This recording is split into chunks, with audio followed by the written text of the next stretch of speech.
Assalomu alaykum azizlar, barchaga xayrli kun. Salomatmisizlar? Hozir sizlar bilan Umid Buxoriy Telegram sahifasida olib borilayotgan Buxoriy Mess Challenge-ni aynan ikkinchi qo'llanmasi, ya'ni 21 dan 40 gacha bo'lgan masalalar tahlilini sizlar bilan birgalikda ko'rib o'tamiz o'quvchilar. Boshladik. Demak, bizda 21-masala. Shartini o'qiymiz.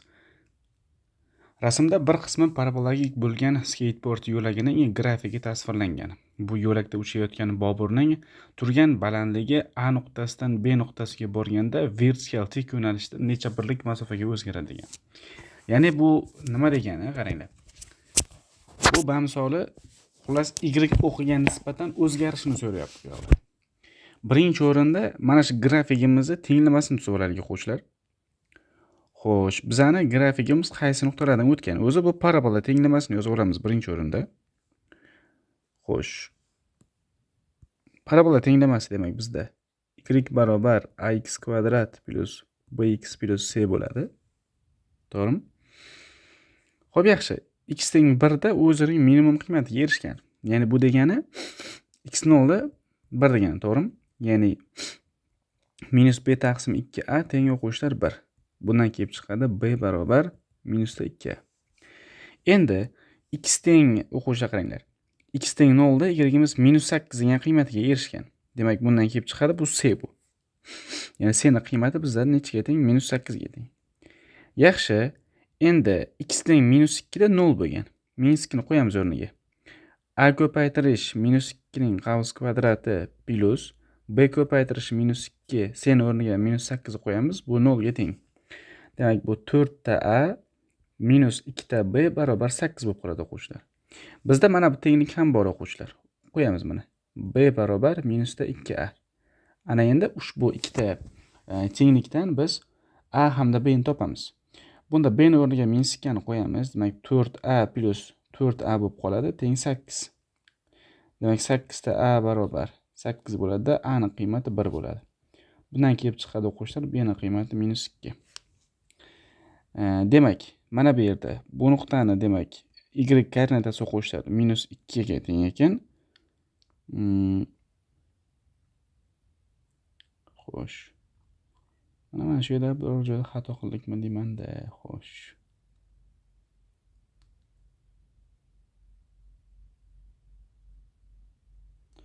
Xo'sh, a ning qiymati bu yerda nechaga teng bo'ladi?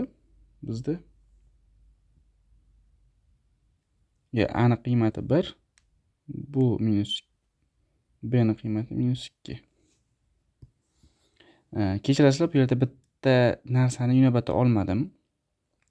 Hozir mana bu yerdagi bu a bilan b sonlari bu tenglamamizdagi, ya'ni umumiy holatda mana bu funksiyamizdagi koeffitsiyentlar emas bular o'quvchilar. Ya'ni mana bu funksiyaning koeffitsiyentlari emas. Bular alohida sonlar. Misol uchun aytmoqchimanki, bu yerda mana umumiy holatda funksiyamizni tuzib olaylik. Y barobar x kvadrat a ning o'rniga 1 qo'ydim. Minus 2x minus 8 bo'ladi, to'g'rimi? A nuqtaning koordinatasi nima? Minus 3 a, to'g'rimi? Bu yerda a ni topish uchun o'quvchilar biz x o'rniga minus 3 qo'yishimiz kerak. Demak, minus 3 ning kvadrati minus 2 karra minus 3 minus 8 barobar 9 plus 6 minus 8 bo'ladi. 15 7 bo'lar ekan. B nuqtamizning koordinatalari. Bizda bu 3 u 5, 3 u b. Bunda endi b ni topishimiz uchun biz funksiyamizdagi x qiymati o'rniga biz 3 qo'yishimiz kerak bo'ladi.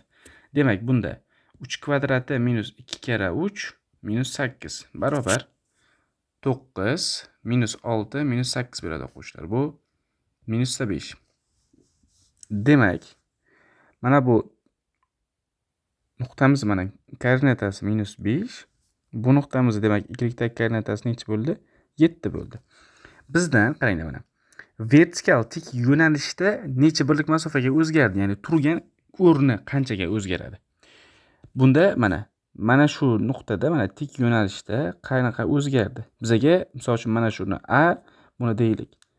Buni m, buni deylik biror bir n nuqtada bo'ladigan bo'lsak, bizga mn masofa kerak.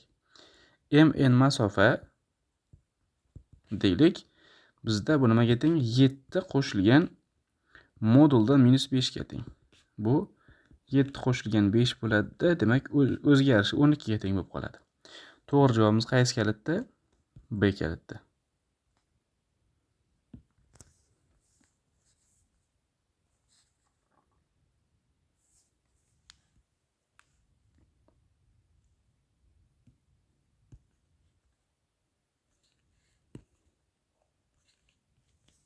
Keyingisiga o'tamiz.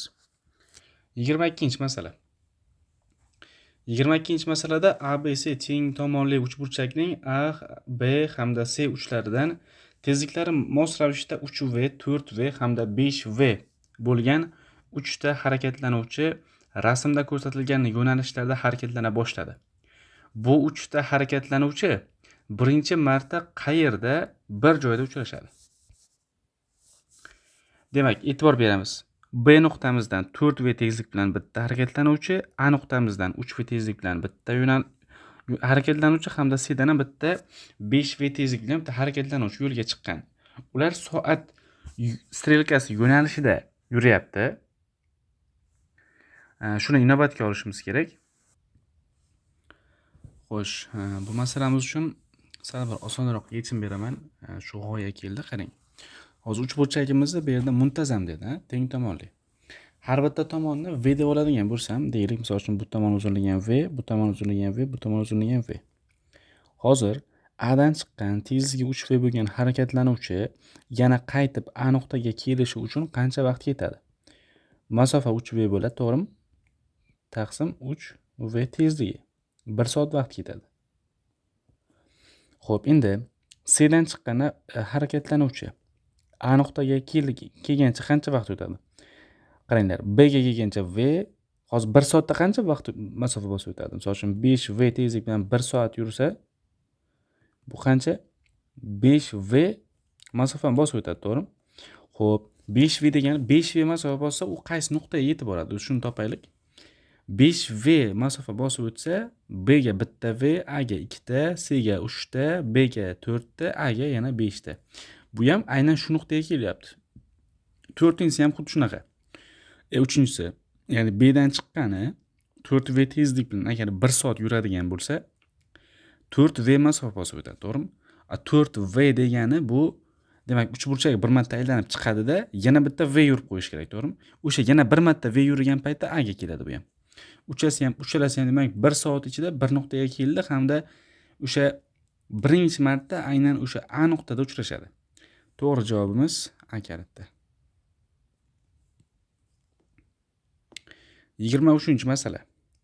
A va B shaharlaridan tezliklari mos ravishda 50 hamda 40 km/soat bo'lgan ikki harakatlanuvchi bir vaqtning o'zida bir-biriga qarab harakatlana boshladi. Agar A hamda B orasida to'xtamasdan harakat boshlaydi va bir-birlariga qarab harakatni boshlaydi va A hamda B orasida to'xtamasdan harakat qildi. A va B shaharlari orasidagi masofa 360 km bo'lsa, ushbu harakatlanuvchilarning ikkinchi uchrashuvi ularning harakat boshlaganlarida necha soat o'tib sodir bo'ladi? Xo'p, yaxshi, qaranglar. Mana shu yerda deylik, mana A shahar bor, mana bu yoqda B shahar bor. Mana yuqorida chizmada ham alohida berilgan, to'g'rimi? Ya'ni bir-biriga qarab harakat qilyapti. Orasidagi masofa qancha? 360. Endi bu yerda tushunarliroq bo'lish uchun chizma holatda chizaman, ya'ni kesma holatida. Deylik, bitta A dan chiqqani 50 tezlik bilan chiqdi deylik, B dan chiqqani 40 bilan chiqdi. Ular shaharlar orasidagi masofa bizada 360 km. Birinchi uchrashuv qayerda bo'ladi? Birinchi bo'lib, misol uchun deylik, mana shu nuqtaga kelib uchrashdi bular. Bir nuqtada uchrashdi, misol uchun C nuqtada uchrashdi. O'zi bir marta uchrashish uchun qancha vaqt ketyapti? O'zi shuni bitta anglab olaylik. Hozir ularning bir-biriga yaqinlashish tezligi qancha? 50 qo'shilgan 40 bo'ladi, bu 90 bo'ladi. 90 bu ularning yaqinlashish tezligi. Ana endi 360 km masofani, demak 90 tezlik bilan ular 4 soatda bosib o'tadi. Ya'ni ular mana shu shaharlar orasidagi masofani o'qishlar har 4 soatda bosib o'tadi. Xo'p, ikkinchi uchrashuv qachon bo'ladi degan paytda shu yerda ko'pchilik xato qilib ketadi. Xato qanaqa bo'ladi? Misol uchun birinchi uchrashuvga ular 4 soat vaqt sarfladimi, ikkinchi uchrashuvga demak 8 soat vaqt sarflaydi-da degan xayol keladi, to'g'rimi? Lekin o'quvchida unaqa emas. Birozgina yanglishasizlar shu yerda. Qaranglar. C nuqtada uchrashadi, to'g'rimi ular? Xo'p, A dan chiqqan bu tarafa ketadi, to'g'rimi? A dan chiqqan B ga qarab yo'naladi, B dan chiqqan A ga qarab yo'naladi. Xo'p, yaxshi. Ular qaranglar. Hozir misol uchun A dan chiqqan boradi-da B ga borib, yana qaytib keladi. A dan chiqqan ham bu A ga boradi, B dan chiqqan ham A ga boradi, yana qaytib keladi. Da shu yo'lning yana qaysidir bir qismida uchrashadi. Deylik, mana shu yerda uchrashdi deylik ular. Endi o'ylab ko'ringlar. Xo'p, ikkinchi uchrashuv aynan shu nuqtada sodir bo'lgan paytda ular shu A hamda B shaharlari orasidagi masofani jami necha marotaba bosib o'tgan bo'ladilar? 3 marta bo'ladi, to'g'rimi? Chunki mana bir marta boshda C nuqtada uchrashadi, ikkinchi bosib o'tishlik u bittasi A ga, ikkinchisi B ga borib kelgan paytda ham bitta A B masofa bosib o'tiladi ular. Keyin ular o'rtada yana bir marta uchrashgan paytda 3-marta A hamda B shaharlari orasidagi masofani ular bosib o'tadi. Tushuntira oldim degan umiddaman. Demak, ular mana shu 360 km o'quvchilar 3 marta bosib o'tadi hamda qanaqa tezlik bilan? 90 tezlik bilan. 90 bilan 360 qisqaradi 4. 4 ni 3 ga ko'paytirsak bizada 12 soat bo'ladi. Sekarat. 24 ga o'tamiz. 24-masalamizda agar f(x) funksiya uchun f(x - 1 taqsim x barobar x kvadrat plus 1 taqsim x kvadrat plus 5 tenglik o'rinli bo'lsa, f(5) ning qiymatini toping degan. Mana shu masalamiz uchun ideal bitta variant taklif qilaman. Misol uchun ko'pchilik boshqacha fikrlaydi-da. Mana shunaqa masala kelgan paytda nima qiladi? X - 1 taqsim x ni 5 ga tenglashtiradi, to'g'rimi? Xo'p, deylik, bu bitta usul. Xo'p, men sizga boshqacha taklif qilaman, qaranglar. F(at) mana shu yerda bitta narsani qilinglar, qaranglar. Misol uchun mana bu A bo'lsin, bu B bo'lsin deylik, to'g'rimi? Bu nima bo'ladi? A kvadrat, bu B kvadrat bo'ladimi? Mana deylik, bu A bo'lsin, bu A kvadrat bo'ladi. Bu B bo'lsin, bu B kvadrat bo'ladi, to'g'rimi? Bir-biriga bog'liq o'quvchilar, qaranglar. Biz A kvadrat plus B kvadratni A minus B ning qavs kvadrati qo'shilgan 2AB deb yozsam bo'ladi. Bunga haqqimiz bor. To'g'rimi? Bunga to'laqonli o'quvchilar haqqimiz bor. Mana shundan foydalanaman. F(at) x minus 1 taqsim x barobar mana bu x kvadrat plus 1 taqsim x kvadratni o'quvchilar, men x minus 1 taqsim x ning qavs kvadrati qo'shilgan 2 ko'paytirish x ga 1 taqsim x deb olaman. Plus 5. X lar qisqaradi. Demak, f(at) x minus 1 taqsim x barobar x minus 1 taqsim x ning qavs kvadrati plus 7 bo'lib qoladi. Bundan kelib chiqadi. Misol uchun mana buni A deb olsam, bu nima bo'ladi? A kvadrat bo'ladi. Demak, f(at) A o'quvchilar teng bo'ladi A kvadrat plus 7 ga. Bo'ldi. Bizga f(at) 5 kerak. f(at) 5 barobar shunda 5 kvadrati plus 7 bo'ladi o'quvchilar. 25 qo'shilgan 7 bo'lib bu 32 ga teng bo'ladi. To'g'ri javobimiz D kalitda. 25-masalamizga o'tamiz. Xo'p, quyidagi shaklda 10 ta mashina sig'adigan avtoturargoh, ya'ni parkovka ko'rsatilgan. Bo'shab turgan bu joylarga 2 ta mashinani qo'yiladi, ya'ni 2 ta mashina qo'yilar ekan. Agar mashinalar tartib raqami tub son bo'lgan joylarga qo'yilmasa va 2 mashina yonma-yon joylarga to'xtagan bo'lishi ehtimolligi qancha? Yaxshi. Qaranglar. Birinchi o'rinda bitta narsaga e'tibor beraylik. Bu yerda mana tub son bo'lgan joylarga qo'yilmaydi degan. Qo'yilmas ekan u yerga. Yaxshi. Demak, 3 ga qo'yilmaydi, 5 ga qo'yilmaydi, xo'p 7 ga qo'yilmaydi. Tamom. 2 ga ham qo'yilmaydi. Hozir mana shu tub sonda bo'lgan sonlar qo'yilmaydi. Endi qaranglar. Ikkita mashinaning yonma-yon bo'lib qolish ehtimolligi nechiga teng deb savol bergan, to'g'rimi? Xo'p, yaxshi, o'zi bu mashinalarni bu yerga qo'yish kombinatsiyalari soni jami nechta bo'ladi o'zi? Endi qaranglar. O'zi biza bu ikkita mashinamizni nechta joyga qo'yib bilamiz o'zi. Shunga javob beraylik. Birinchi o'rinda, masalan uchun mana bu deylik yonma-yon bo'lish holati bo'lmagan taqdirda shu ikkita mashina jam qanaqa joylashib biladi. Bizda jam bo'lib 6 ta joy bor o'quvchilar. To'g'rimi? 6 ta joy bor. 1 4 6 8 5 10. 6 ta, 6 ta ekan, to'g'ri.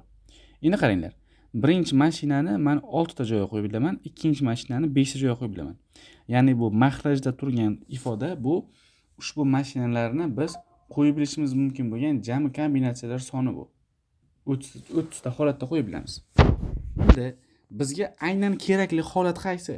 Mashinalar ketma-ket turishi. Mashinalar o'quvchisi faqatgina mana shu qismdagina ketma-ket turib biladi. To'g'rimi? Aynan mana shu qismdagina. Endi qaranglar. Bittasi misol uchun oq 8 da tursa, misol uchun oq 8 da tursa, qizil 9 da tursin. Endi shuni kombinatsiya almashadi. Misol uchun qizil 8 da, oq 9 da tursa. Mana ikkita kombinatsiya bo'ldi, to'g'rimi? Plus endi qizil misol uchun 9 da, oq 10 da bo'lsin. Endi shuni teskarisi. Teskarisi misol uchun oq 9 da, qizil 10 da bo'lsin. Bu yerda ham ikkita kombinatsiya. Jam bo'lib 4 ta kombinatsiya bo'lar ekan. Demak 4 taqsim 30 bo'ladi. Demak bu o'quvchilar 4 taqsim 30 degani bu 2 taqsim 15 degani. To'g'ri javobimiz A kaliti ekan.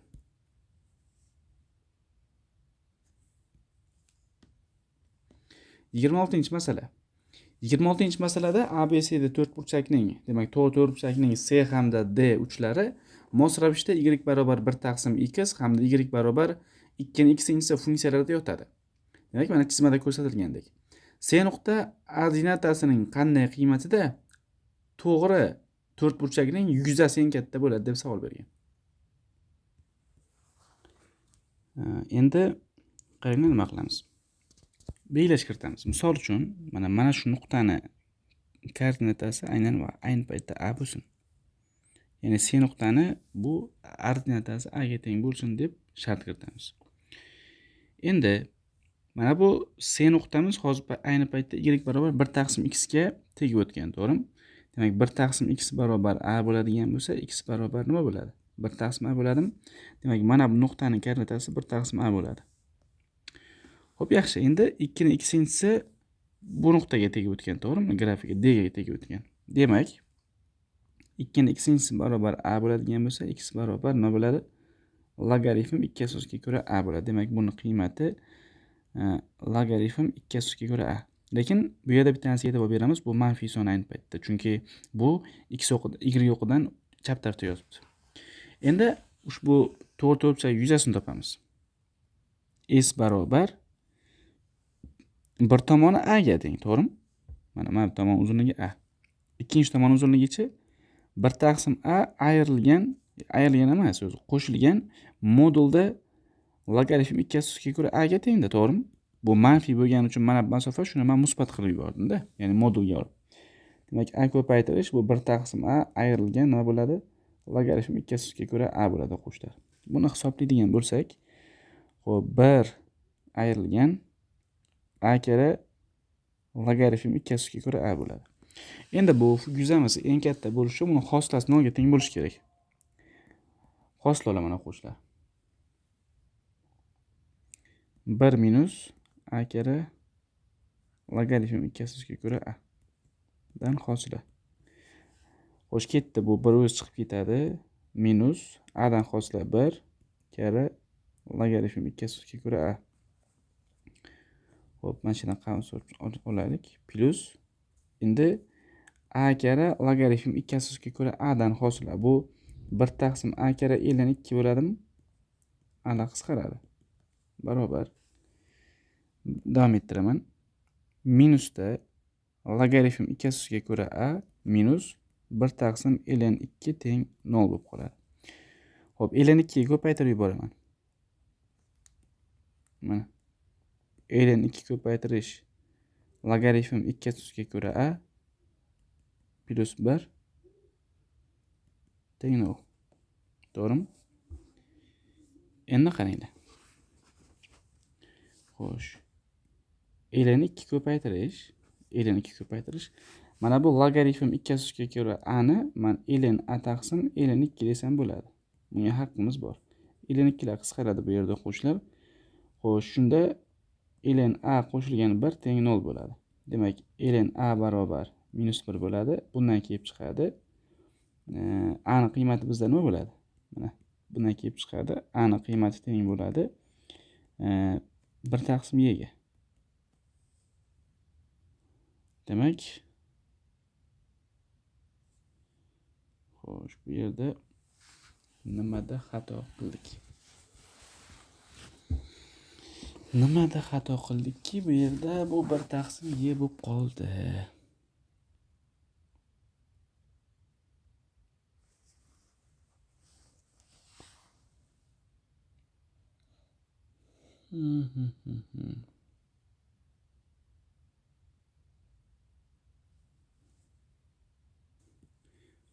Xo'p, javobimiz to'laqonli to'g'ri. Men buni tekshirib chiqdim. Lekin kalitlarda yo'q ekan, lekin buni to'g'rilab qo'yamiz o'quvchilar albatta. Xo'p, yaxshi, keyingi masalaga o'taveramiz. 27-masala. Jismda tasvirlangan y barobar f at x funksiyasining x teng 5 nuqtadagi urinmasining burchak koeffitsiyenti -1 ga teng bo'lsa, quyidagi integralni hisoblang degan. Ya'ni mana bu urinmaning burchak koeffitsiyenti -1. Ya'ni k barobar -1 ekan o'quvchilar. Bu to'g'ri chiqdi. Mana shu integral qiymatini topishimiz kerak. Xo'p, qaranglar. Mana bu f at x hosilasi bor-ku, shuni d ni ichkariga solib kiraman. Mana nima hosil bo'ladi? Integral 2 taqsim f at 2x + 3. D ni ichkariga kirgan paytda bundan boshlang'ich olib kiriladi, to'g'rimi?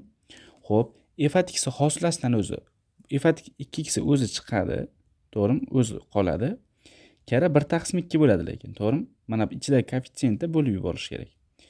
Endi 1 taqsim 2 ni biz tashqariga ko'paytmoqsak bo'ladi. Shunda bu 2 bilan qisqaradi. Integral 1 taqsim f at 2x + 3 d f at 2x bo'ladi, to'g'rimi? Bu degani shunchaki integral 1 taqsim a + 3 d a degani, to'g'rimi? Bu nima bo'ladi? ln modulda a + 3 bo'ladi. Demak, bundan kelib chiqadi. ln modulda a ni o'rniga f at 2x qo'yamiz. + 3 qaysi oralig'ida? 0 2,5 oralig'ida. Ketdi. ln x o'rniga 2,5 qo'ysam nima bo'ladi? Bu f at 5 bo'ladi. To'g'rimi? + 3 minus ln modulda x o'rniga 0 qo'ysam f at 0 + 3 bo'ladi. Endi hisoblashimiz kerak. ln f at 5 nimaga teng? X teng 5 da, mana x teng 5 da funksiyaning qiymati mana 6 ga teng bo'lgan, e'tibor bersangizlar. 6 + 3 bu 9 bo'lib qoladi. Minus ln endi x teng 0 da funksiyaning qiymati nimaga teng? X teng mana 0 da 0 ga teng bo'lgan qiymatda funksiyamiz mana o'zini 6 degan qiymatiga erishgan. Bu ham 6. Yo'q, shu yerda kamchilik qildik menimcha. Shoshmanglar, men bu yerda bitta narsani inobatga olmabman. Bu 5 da 6 emas bu. Chunki 5 da aniq 6 ga teng bo'lish haqida ma'lumot bermagan. Bu noma'lum hozircha. O'shani qanday topamiz, qaranglar. F at 5 da, mana f at 5 da funksiyaga urinma o'tkazilgan, to'g'rimi? Urinma o'tkazilgan. F at endi mana bu z(x) bor-ku, shuni tenglamasini tuzaylik. Y barobar kx + b bo'ladigan bo'lsa, k ni qiymatini bergan -1. Minus x + b bo'ladi. X ga 8 berganimizda y 0 bo'lgan. Demak, -8 + b barobar 0 bo'lsa, b teng necha bo'ladi? 8 bo'ladi. Demak, y barobar -x + 8 bo'ladi. Bu to'g'ri chizig'imiz x teng 5 da o'zini qanaqa qiymatga ega bo'ladi? -5 + 8. Bu 3 bo'lib qoladi. Demak, mana bu qiymati o'zi y ga 3 ekan o'zi. 3 ekan. Endi salgina bu teparoqdan ketish kerakdi. Mayli, 3. Demak, bu degani f at x funksiyamiz o'zining 5 ga teng bo'lgan qiymatida bu 3 degan qiymatga erishadi.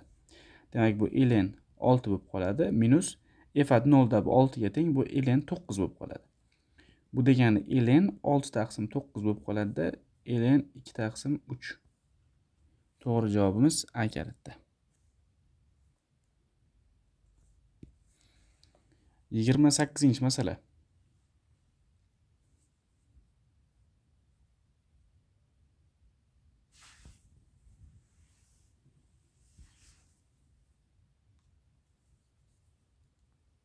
Yigirma sakkizinchi masalada nima shart berilgan qaranglar. Xo'sh, ABCda 4 burchakda AB bilan BC perpendikulyar ekan mana.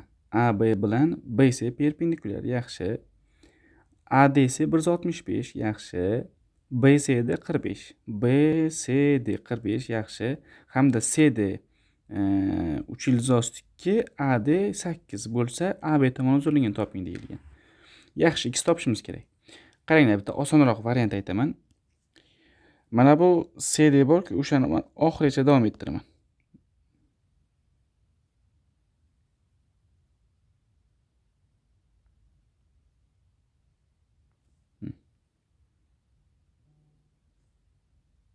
Mana davom ettirdik. Endi qaranglar. O'lchamlarni yozaman. Misol uchun hozir bu 45 bo'lsa, mana burchak ham 45 bo'ladi bizda. To'g'rimi? Bu tengyor 3 burchak bo'lib qoladi keyin. Xo'p, mana burchak 165 bo'lsa, mana burchak necha bo'ladi? Xo'p, 20 yo'q, 25 emas. 180 bo'lish uchun bu 15 gradus bo'lib qoladi. Endi qaranglar, bu 15, bu 45. Mana burchak necha gradus bo'ladi shunda? Yig'indisi o'zi 60 bo'ladi, bu 120 gradus bo'ladi. Bu demak 60 gradus. Xo'sh, endi qaranglar. Xo'p, qaranglar. Bundan salgina bir osonroq usul kelib qoldi.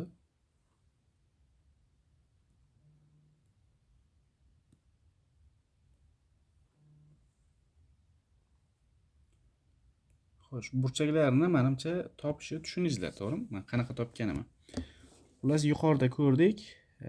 Mana bu burchak xullas 60 gradus bo'ladi bizada.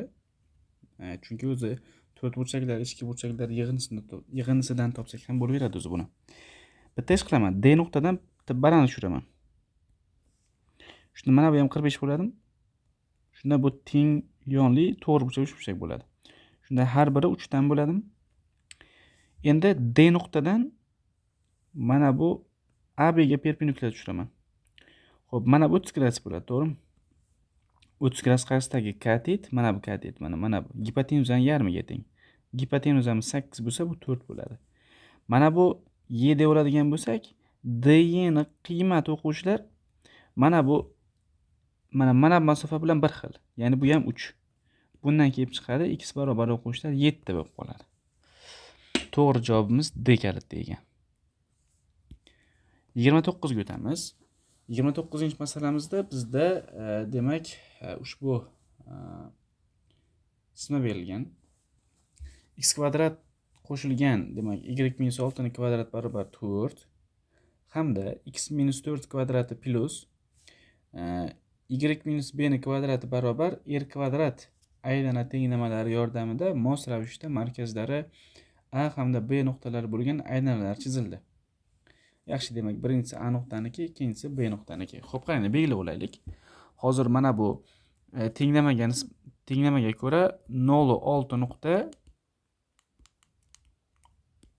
0 mana 0,6 nuqta buni markaz. Ikkinchisiga ko'ra endi 4 B nuqta buni markazi. Demak, mana bu 6 bo'ladi, to'g'rimi? Radiusi 2 bo'ladi. Chunki bu 4 ku, bu 2 ni kvadrat degani. Bundan kelib chiqadi radius 2. Mana bu 2, bu ham 2. Burasi radius 2. Endi mana buni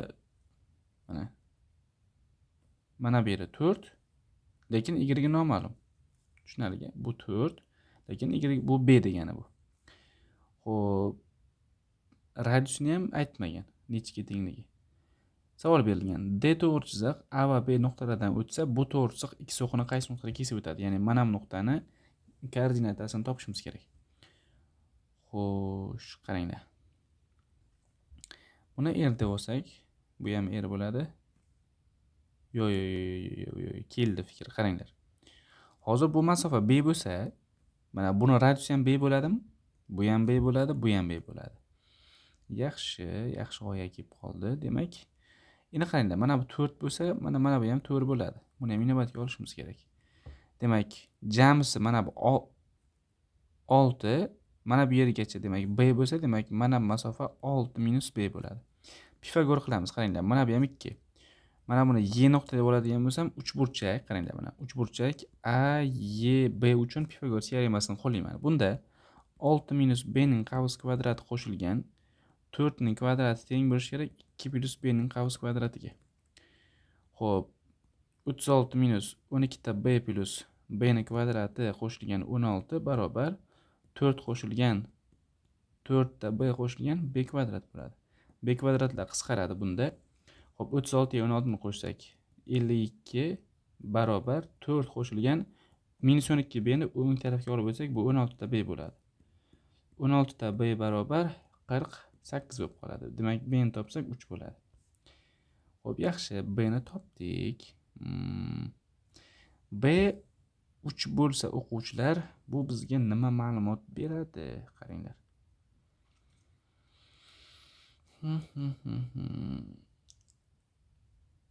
Yaxshi, keldi g'oya. Qaranglar. Bizani D to'g'ri chizig'imiz ikkita nuqtadan o'tgan. Birinchisi mana bu A nuqta, to'g'rimi? A nuqtaning koordinatasi 0,6 edi. Ikkinchi nuqtamiz o'quvchilar bu B nuqta bo'ladi. B nuqtaning koordinatasi bu 4 B edi. B ning qiymati 3. Bo'ldi. Mana shu ikkita nuqtadan o'tib ketuvchi to'g'ri chiziq tenglamasini tuzsak yetarli o'quvchilar. Xo'p, demak, y barobar kx plus b deb oladigan bo'lsak, x o'rniga 0 qo'yaman. 0 plus b barobar 6. Ikkinchisida 4 ta k qo'shilgan b barobar 3 bo'ladi. Yuqoridan kelib chiqadi, demak, yuqoridagidan kelib chiqadi b ning qiymati 6 ligi o'rniga qo'yaman. 4 ta k qo'shilgan b 6 barobar nechi? 3. 4 ta k barobar minus 3 bo'ladi. K ning qiymati minusda 3 taqsim 4 bo'ladi. Yaxshi. Endi to'g'risig'imiz tenglamasi shunda y barobar minus 3 taqsim 4 x plus b bo'ladi. Bizga mana bu nuqta kerak. Bu y'imiz 0 bo'lgan nuqta. To'g'rimi? B ni o'rniga necha qo'yamiz? 6. Y o'rniga 0 qo'yamiz. Demak, y teng 0 da, demak, minusda 3x taqsim 4 plus 6 teng 0 bo'lsa, demak, minusda 3x 4 ga ko'paytirib yuborsak teng minus 24 bo'ladi. X barobar 8 bo'ladi o'quvchilar. B keladi. 30-si.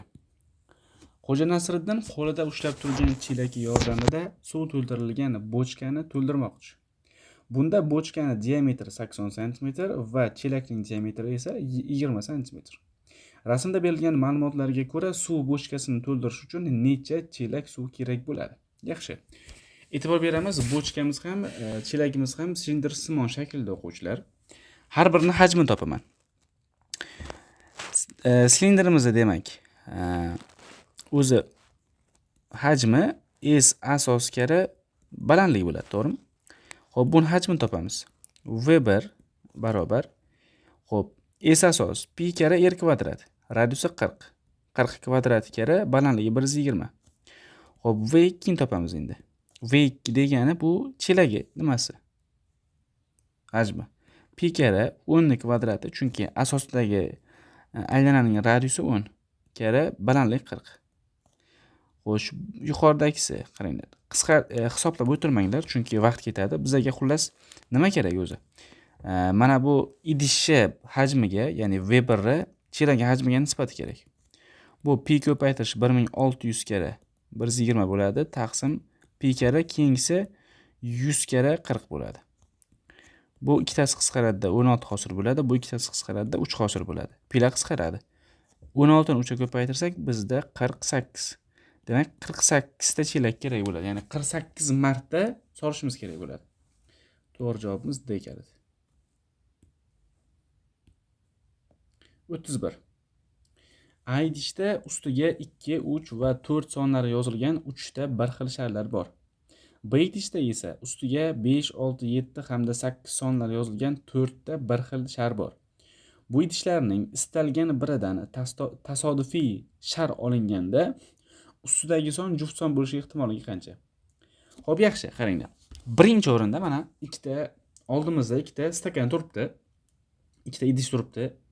Birinchi o'rinda o'zi o'ylab ko'raylik. O'sha stakanlar orasidan bittasini tanlash ehtimoli bu 2 dan 1, to'g'rimi?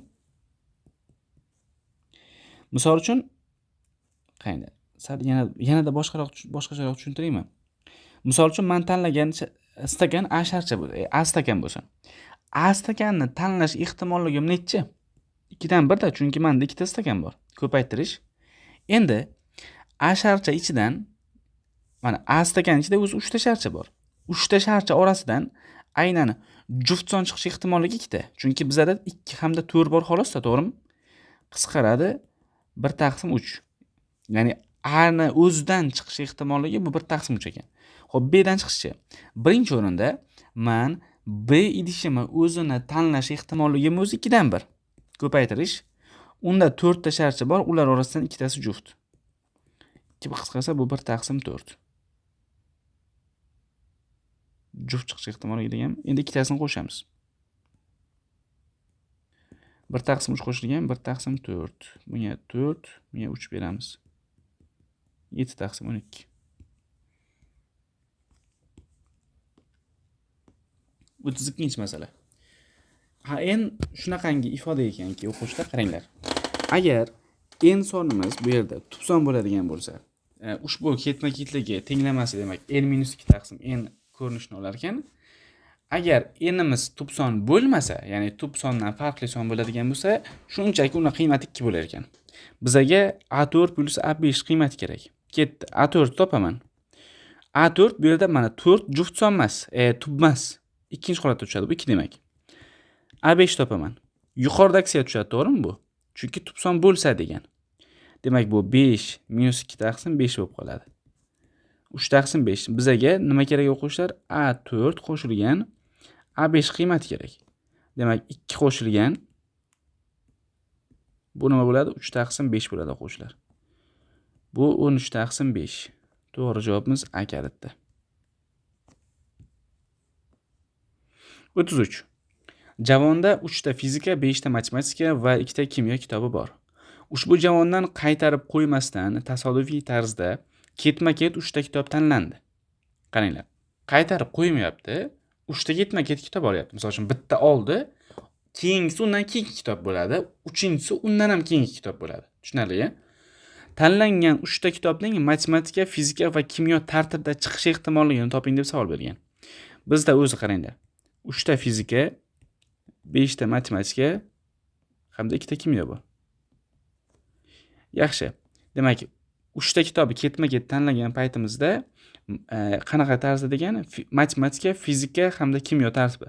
Mana matematika, fizika hamda kimyo. Mana shu tartibda chiqish ehtimolligi nechi deb savol bergan. Xo'p, qaranglar. Bizda o'zi jami nechta kitob bor? 10 ta kitob bor. Xo'p, yaxshi. Bizda birinchi o'rinda matematika chiqish ehtimolligi 10 dan 5 ta, to'g'rimi? 10 ta kitob bor. Tanlangan kitobi matematika bo'lish ehtimolligi 10 dan 5. Ko'paytirish. Ikkinchi holatda fizika chiqish kerak, to'g'rimi? Xo'p, endi qaranglar. Hozir bitta kitob tanlasam men, u matematika deb hisobladim. Nechta kitobim qoladi? 9 ta. 9 ta kitob orasidan o'quvchilar bizda fizika chiqish ehtimolligi 3. 9 dan 3. Keyingisi bizda 8 ta kitob qoldi. 8 ta kitob orasidan biz kimyoni tanlashimiz kerak. Kimyoni chiqish ehtimolligi 2. Bo'ldi. 30 taqsim 720 mi chiqadi? 720 ni 30 bo'lsak 1 taqsim 24 chiqadi. B kalit. 34. Birinchi mahsulot narxi ikkinchi mahsulot narxidan 25% qimmat. 1 2. Birinchi mahsulot, ikkinchi mahsulot. Xo'p, misol uchun bu A bo'lsa, bu 1.25 A bo'ladimi? Birinchi mahsulot narxi A foizga kamayib, shuni x deb ketaylik. Misol uchun bu x bo'lsa, bu 1.25 x. Birinchisi A foizga kamaygan. 1.25 x dan ayiramiz. 1.25 x taqsim 100 kara A ni. Ikkinchi mahsulot esa 5% ga oshgandan so'ng ikkinchisini 5% ga oshiramiz. Xo'p, x qo'shilgan x taqsim 100 kara 5. Ularning narxlari tenglashdi. Mana bu yerga yozing shuni. Barobar demak x qo'shilgan x taqsim 100 kara necha a. A ning qiymatini toping deb savol bergan. 100 ga ko'paytirib yuborsak, yo'q, 1 100 ga ko'paytirib yuboraylik. 125 x olib chiqaman. Ayrilgan 1.25 a. Va buni 100 ga ko'paytsak 100 qo'shilgan a bo'ladi. Bu yerda x bo'ladi. Mahrajlar yo'qoladi. X tarimiz qisqaradi. Xo'p, 125 minus 1.25 ta a barobar 100 plus a bo'ladi. 100 chap tarafga olib o'tsak bizda 25 qoladi, o'ng tarafda 2.25 qoladi. A. Xo'sh, yaxshi. Ana endi buni qayerda xato qildik?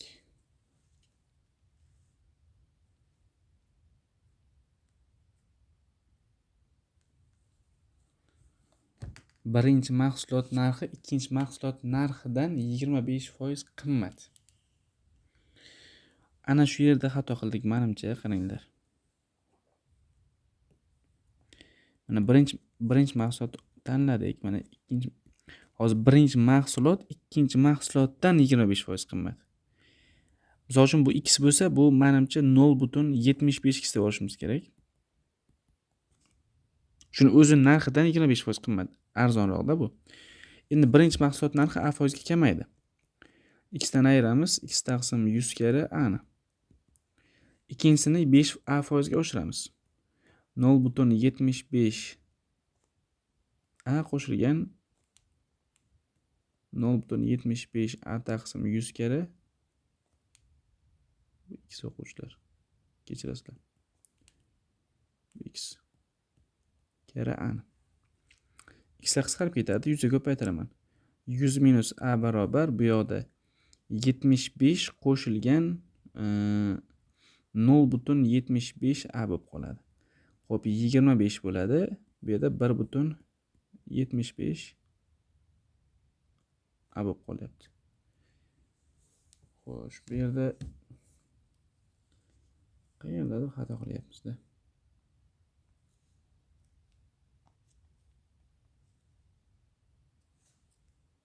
O'quvchilar mana bu yerda xato qilayotgan ekanik. To'g'risi e'tibor bermabman. A foizga emas, bu 5 a foizga oshyapti-ku bu. Ko'paytirish 5 ham bor bu yerda. Shunda qaranglar nima bo'ladi? Bu yerda a qo'shilgan, xo'p, 0.75 5 ga ko'paytirsak bizda 3.75 bo'ladi. Xo'p, jam bo'lib 4.75 a barobar 25 bo'ladi. A ni topsak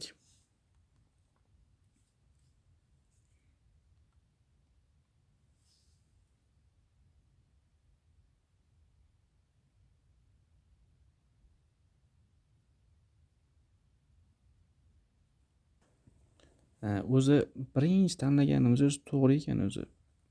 Ham biroz ikkilanib qoldim, kechirasizlar. Qaranglar. Mana ikkita mahsulot olindi. Birinchi mahsulot narxi ikkinchi mahsulot narxidan 25% qimmat. Demak, bu x bo'lsa, bu 1.25x. Birinchi mahsulot narxi a foizga kamaydi. Demak, 1.25x dan ayiramiz. 1.25x taqsim 100 kara nechini a ni. Ikkinchi mahsulot 5 a foizga oshiramiz. Ya'ni x ga qo'shamiz, x taqsim 100 kara a ni.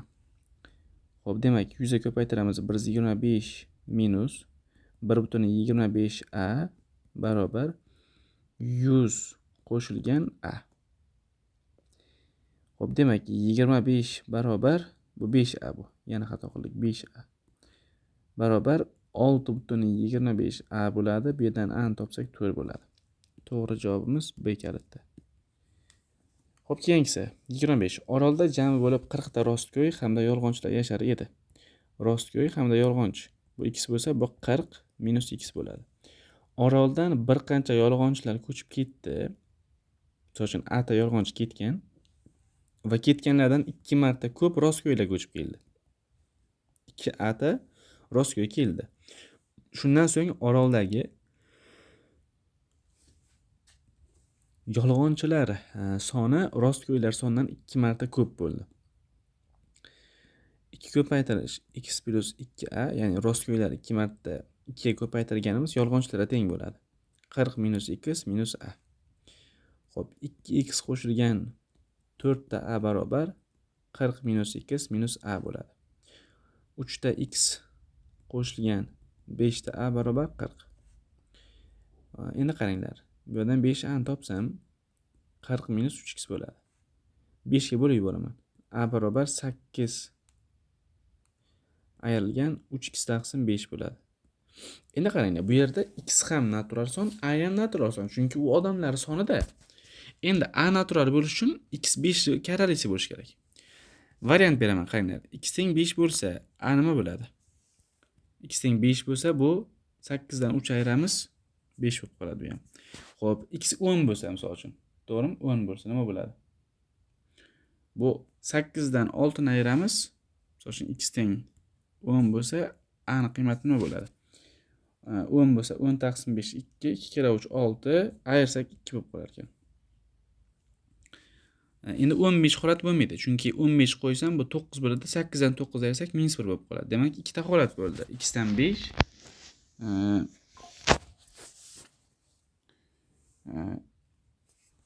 to'g'ri aytdikmi o'zi? 5 ha, to'g'ri. Endi qaranglar. Birinchi holat. Misol uchun mana birinchi holat, bu ikkinchi holat. Birinchi holatda hech qayerda xato qilmadik. Yaxshi, birinchi holatda o'rniga qo'ysak, qaranglar. Mana rostgo'y, mana yolg'onchi. Bunga 5 qo'ysam, bu necha bo'ladi? 35 bo'lib qoladi. To'g'rimi? Dastlab orolda yolg'onchilar soni rostgo'ylar sonidan nechta ko'p edi? Xo'p, ikkinchi holatda rostgo'y hamda yolg'onchi ikkinchi holat ko'raylik-da. X ga 10 berishimiz kerak ekan. Bu 10 bo'lsa, bu 30 bo'lib qoladi. Xullas qaranglar. Birinchisida 30 ta bo'lib qolyapti, ikkinchisida 20 ta bo'lib qoldi. Hozir buni bir-biridan qanaqadir bitta noto'g'ri tarafi bor, ya'ni qaysidir bir qanoatlantirmaydi xullas. Xo'sh o'quvchilar, men buni kamchiligini topdim. Masalada o'zi 40 ta emas, bu yerda 30 ta bo'lish kerak ekan o'z shartida. Ming bor uzr. Shunda mana bu yerda 30 bo'ladi o'quvchilar. Mana bu hollar bu yerdan o'chiramiz. Chunki oxirida yana qaytadan taqsimlanadi bu narsa. Xo'sh, shunda mana bu yerdan 30 bo'ladi. Bularni to'liq o'chiramiz.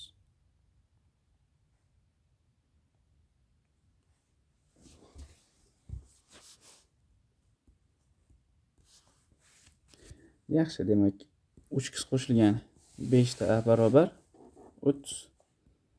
3 ta a barobar 30 minus 5 ta a bo'ladi. Bu yerdan a ni topsam 5 ta 3x bu. X topsam 10 minus 5 a taqsim 3 bo'ladi. Demak, a da o'zi bitta holat bo'ladi shunda. A teng 3 degan. Chunki a hozir agar 6 bo'ladigan bo'lsa, 10 minus 10 bo'lib turib x 0 bo'lib qoladi. Demak, a 3 ga teng. Yaxshi, a 3 bo'lsa, x qiymati nima bo'ladi? X qiymati 5 bo'lib qoladi. Demak, o'rniga qo'ysak, rostgo'ylar 5 ta, yolg'onchilar 25 ta bo'lib qoladi. Shunda yolg'onchilar rostgo'ylardan dastlab bu 25 ta. 20 taga ko'p bo'lgan, to'g'rimi?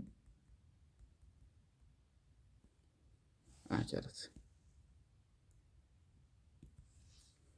36. 36-masalada f at x funksiya berilgan. Bu uchun f at x ga teng bo'lsa hamda hosilasi n 1 ga teng bo'lgan qiymati 11 ga teng bo'lsa, a karra b ni qiymatini toping degan. Xo'p, ketdi. Qaranglar. 1 qo'yib yuboraman birinchi bo'lib. A qo'shilgan 2 qo'shilgan b plus 3 teng 8. Bundan kelib chiqadi a plus b nechi bo'ladi? 3 bo'ladi-da. Endi hosilasiga 1 qo'yamiz. O'zi birinchi o'rinda f at x dan hosil olaylik. 3ax kvadrat qo'shilgan 4 ta x plus b. Endi f atishtirib 1 nimaga teng bo'ladi? 3 ta a qo'shilgan 4 qo'shilgan b teng 11. Xo'p, demak 3 ta a qo'shilgan b shunda bizda 7 bo'lib qoladi. A plus b teng 3. 3 ta a plus b 7. Ayirib yuborsak 2 ta a barobar 4 bo'ladi. A teng o'quvchilar 2. Bu yerda b ni topsak 1 bo'lib qoladi. Yaxshi, bizga a kara b kerak. Demak 2 kara 1 bo'ladi-da, bu 2 bo'lib qoladi o'quvchilar. To'g'ri javobimiz D kaliti. Xo'sh, 37-masala. x1 hamda x2 sonlari ushbu tenglamaning ildizlari bo'lsa, ushbu shartni hamda mana bu tenglamani shartini qanoatlantirsa, m ning qiymatini toping deb shart bergan o'quvchilar bizda. Xo'sh. Bizda o'zi nima ma'lumot bor bu bo'yicha?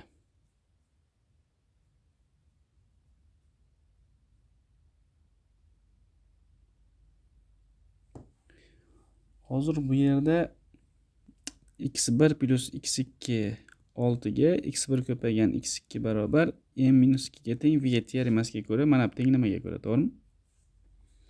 Xo'p.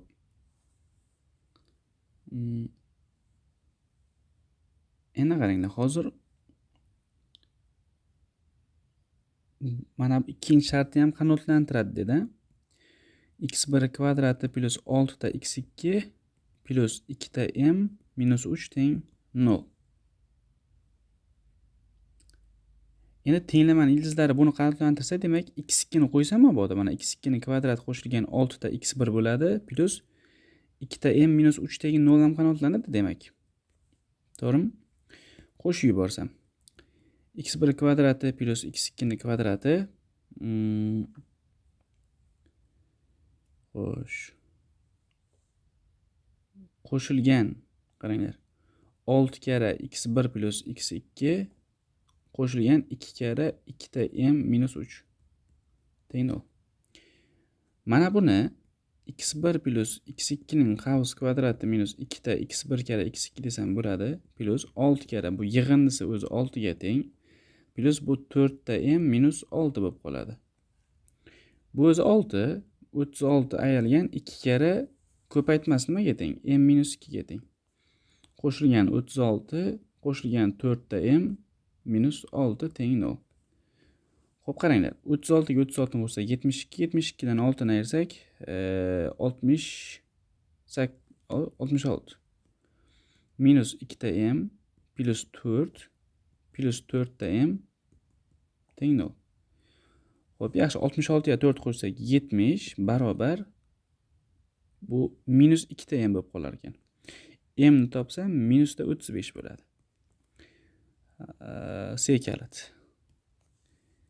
38 ga o'tamiz o'quvchilar. 38-masalada, demak, dushanba kuni 3, 5 hamda 9 yoshli 3 qarindosh 232 ta konfetni yoshlariga teskari proporsional ravishda bo'lib olishdi. Demak, 1 taqsim 3x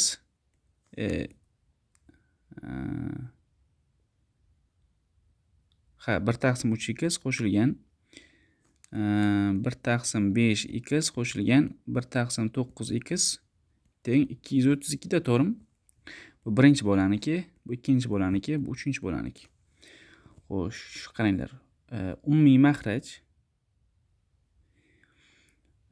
Mana shu yerda bitta narsani o'rgataman, qaranglar. Teskari proporsional dedi. Hozir teskari proporsional desa, birozgina vaqt ko'p ketadi, lekin shuni osonroq yo'lini o'rgataman. To'g'ri proporsional deb yechib ketinglar. 3x qo'shilgan 5x qo'shilgan 9x teng 232 bo'ladimi? To'g'rimi? Jami 8, 17x barobar 232 bo'ladi. 2 topsak bu yerda necha bo'ladi?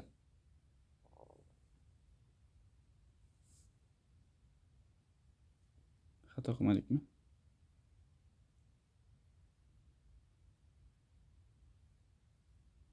Xo'sh, 9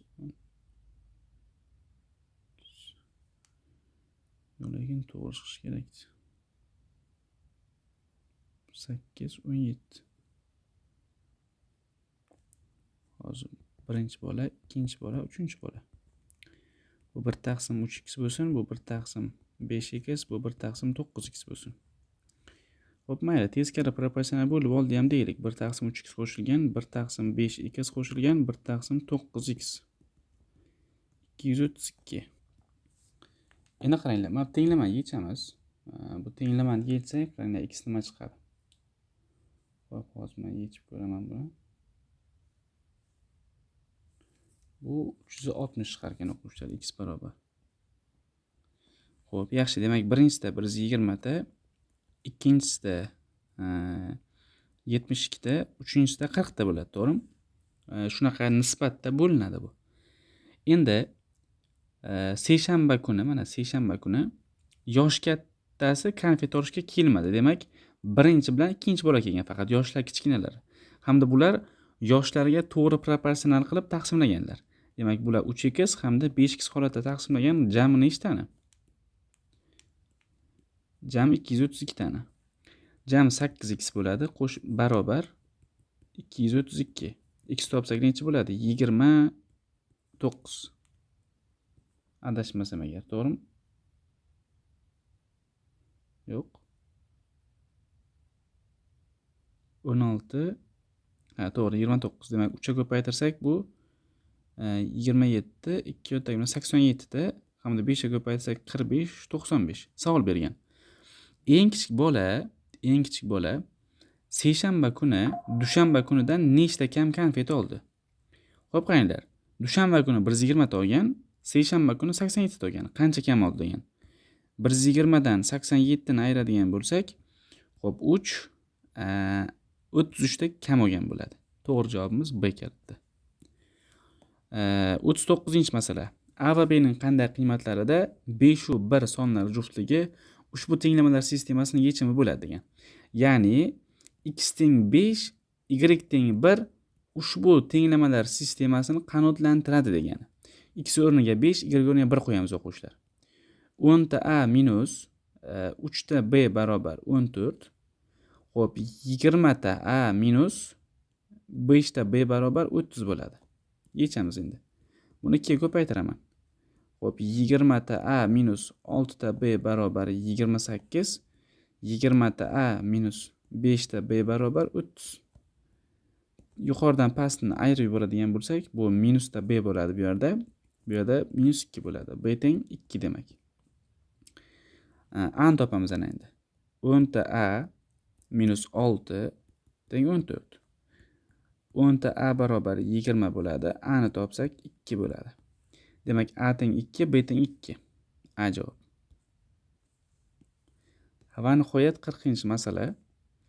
Agar x va y sonlari ushbu tenglamalar sistemasining yechimi bo'lsa, 7x plus 1 ning eng katta qiymatini toping degan. Xo'p, qaranglar, tenglamalar sistemasini yechishni mana bu ikkinchi tenglamasidan boshlayman. E'tibor beramiz, bunda x teng 3 bitta yechim bo'ladi, y teng 7 bu ikkinchi yechim bo'ladi, to'g'rimi? Har bir 0 ga tenglashtirasan. Lekin o'quvchilar, mana bu x teng 3 ni yechimlar orasidan chiqarib yuborishga majburman. Sababi nima? Agar x teng 3 bo'lsa, birinchi tenglamamiz yechimga ega bo'lmay qoladi. Chunki mana bu yeri 0 bo'lib qoladi. Bu 0 bo'lish hisobiga 0 teng 72 bo'lib qoladi. Lekin bu teng emas-ku. Shuning uchun ham biz 3 ola olmaymiz. Demak, y o'quvchilar yaqqol 7 degan qiymat qanoatlantiradi. Y da faqat 7 degan qiymat bor. X kvadrat minus 9 kara y o'rniga 7 qo'yamiz. 7 minus 4 barobar 24 ta x. Tenglamani yechamiz. Xo'p, 3x kvadrat minus 27, yo'q, osonroq qilamiz. Shoshdik. X kvadrat minus 9 ko'paytirish 3, 24x. Bu bilan qisqaradi. Necha? 8. X kvadrat minus 8x minus 9 teng 0. Buni nima qilamiz? Qaranglar. X minus 9, x plus 1 qilamiz. X birinchi qiymati 9, x'imiz ikkinchi qiymati minus 1. Endi qaranglar, savol bergan. Xullas, x da ikkita qiymat bor ekan. Bittasi 9, bittasi minus 1. Bizga 7x plus 1 ning eng katta qiymatini toping degan. Demak, 7x plus 1 o'zining eng katta qiymatiga ega bo'lishi uchun x ham o'zining eng katta qiymatiga ega bo'lishi kerak.